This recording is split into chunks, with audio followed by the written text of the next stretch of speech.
بیت اللاہیہ میں لڑائی جاری تھی۔ وہ کم و بیش 20 میل دور تھا۔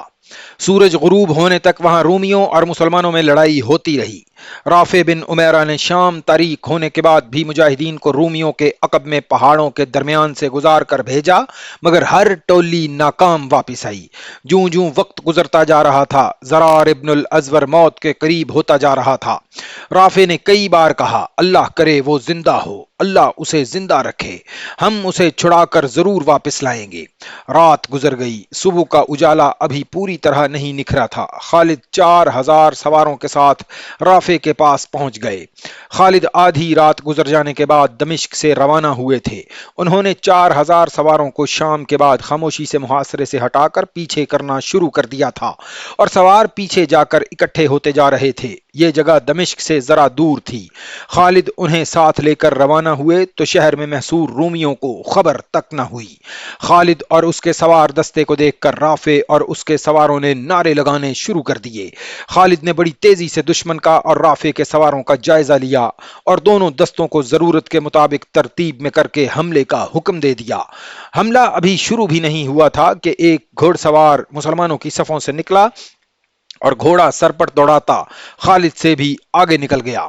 اس کے ایک ہاتھ میں تلوار اور دوسرے ہاتھ میں برچھی تھی۔ خالد کو اس پر غصہ آیا اور انہوں نے چلا کر اسے پکارا، لیکن وہ رومیوں کی اگلی صف تک پہنچ چکا تھا۔ جسم کے لحاظ سے وہ موٹا تازہ نہیں تھا۔ اس کے سر پر سبز رنگ کا عمامہ تھا۔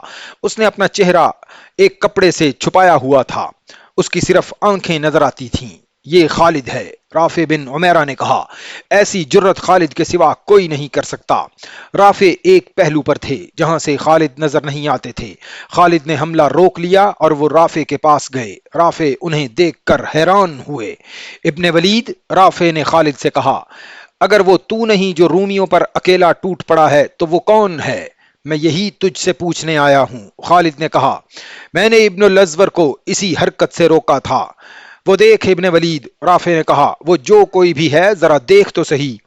وہ جو کوئی بھی تھا مسلمانوں کو بھی اور رومیوں کو بھی حیران کر رہا تھا۔ جو رومی اس کے سامنے آتا تھا وہ اس کی برچھی یا تلوار کا شکار ہو جاتا تھا۔ یہ سوار کہیں رکتا نہیں تھا۔ ایک ہاتھ میں تلوار اور دوسرے ہاتھ میں برچھی ہونے کے باوجود اس نے گھوڑے کو اپنے قابو میں رکھا ہوا تھا۔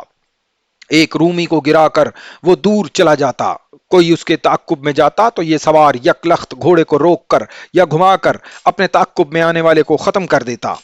خالد بھی مورخوں کی تحریروں کے مطابق دم بخود ہو گئے تھے۔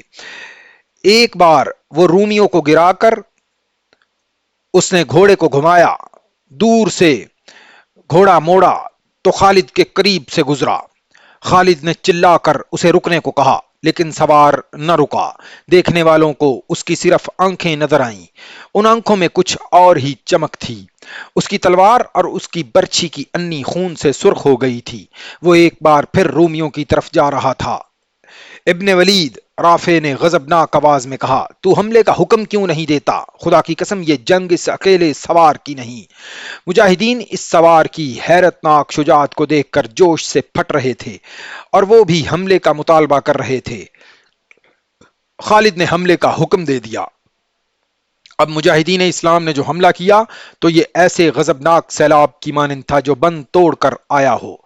اس ایک پر اسرار سوار نے مجاہدین کے لشکر میں قہر بھر دیا تھا۔ مجاہدین نے خالد کی بتائی ہوئی ترتیب سے حملہ کیا، لیکن وہ سوار اپنے لشکر سے الگ تھلگ اپنی طرز کی لڑائی لڑتا رہا۔ خالد اس تک پہنچنے کی کوشش کر رہے تھے، لیکن وہ تو جیسے پاگل ہو چکا تھا یا وہ خودکشی کے انداز سے لڑ رہا تھا۔ ایک بار پھر وہ خالد کے قریب سے گزرا۔ رک جا اے جان پر کھیلنے والے! خالد چلائے، کون ہے تو؟ سوار نے گھوڑا ذرا روکا، خالد کی طرف دیکھا۔ کپڑے کے نقاب سے اس کی چمکتی ہوئی آنکھیں نظر آئیں اور اس نے گھوڑے کو دوبارہ ایڑ لگا دی۔ خالد نے اپنے 2 محافظوں سے کہا کہ اس سوار کو گھیر کر واپس لے آئیں، ورنہ یہ مارا جائے گا۔ دیکھو یہ تھک بھی گیا ہے۔ دونوں محافظوں نے گھوڑے دوڑا دیے اور اسے جا لیا۔ کیا تو نے سنا نہیں؟ سالار اعلیٰ نے تجھے بار بار پکارا ہے، ایک محافظ نے اسے کہا۔ سوار محافظ کو چپ چاپ دیکھتا رہا۔ سالار اعلیٰ تجھ سے خفا نہیں، دوسرے محافظ نے کہا۔ آؤ اس سے خراج تحسین وصول کرو۔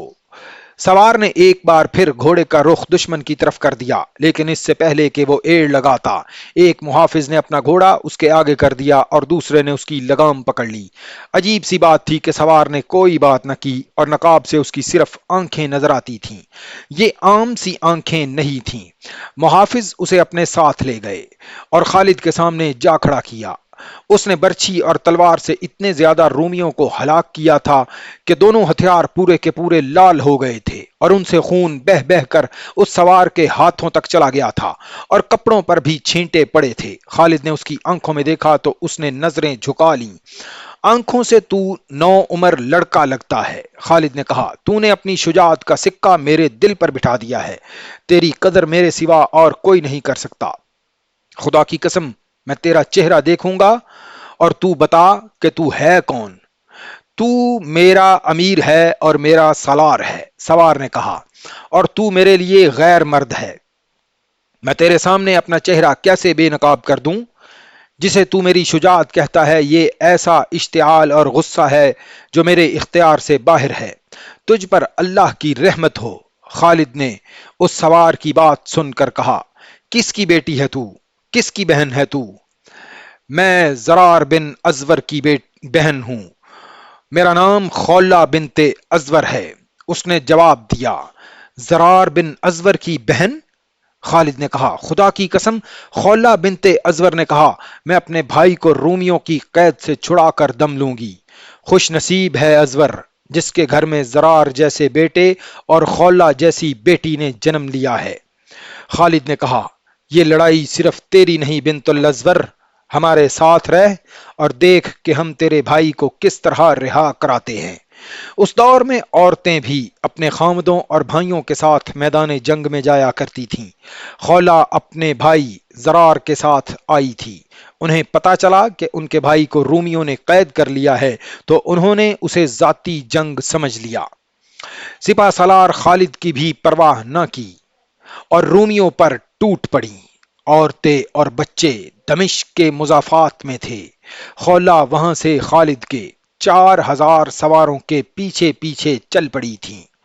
جوں ہی رومی اور مسلمان آمنے سامنے آئے، خولہ نے گھوڑے کو ایڑ لگا دی اور رومیوں پر ٹوٹ پڑی۔